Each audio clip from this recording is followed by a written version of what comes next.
Timu ya Maabithaa a CAF arĩa marathũrima wĩigĩrĩrĩku wa iharo iria citanyĩtwo gũtabania mbĩtĩka cia CHAN mwaka ũkĩte ũmũthĩ nĩ matirihire na kiharo gĩa Kipchoge Stadium kaunti-inĩ ya Uasin Gishu. Kũringana na mũrũgamo wa iharo iria citanyĩtwo gũtabanĩria mbĩtĩka ici, kiharo gĩa Kipchoge Stadium nĩkĩo gĩkururĩtie mũno gũkũ mĩako ĩrĩ o gĩkĩro-inĩ gĩa thĩ. Gũkĩrĩ ũguo minista wa mathako kaunti ĩno Enoch Muigai nĩ augĩte atĩ nĩ mekũrekereria na ihinda rĩrĩa mahetwo kũrĩkia mĩako yothe ya kiharo gĩkĩ. As a county, we are 100% committed to see that these contractors deliver. Day and night, His Excellency the Deputy Governor has been visiting. President wa FKF Nick Mwendo hamwe na ministry ya mathako augĩte marĩ na mwĩhoko na arĩa mahetwo wĩra ũyũ wa mĩako, na akiuga atĩ Eldoret ũgakorwo wĩ mũciĩ mwega gũtabanĩria mbĩtĩka cia ngurubu kuona nĩkuo kumĩte athaki arĩa aingĩ gũkũ bũrũri-inĩ. A lot of work that needs to be done.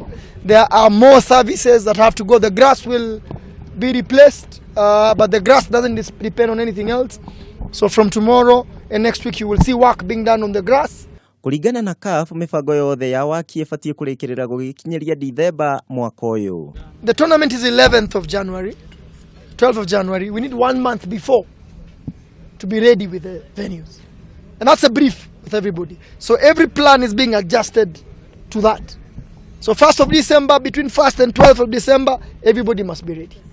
Because from there, CAF will be testing the venues. Handũ-inĩ ha Kameme TV haro-inĩ njĩtagwo Kuria wa Gĩcimo.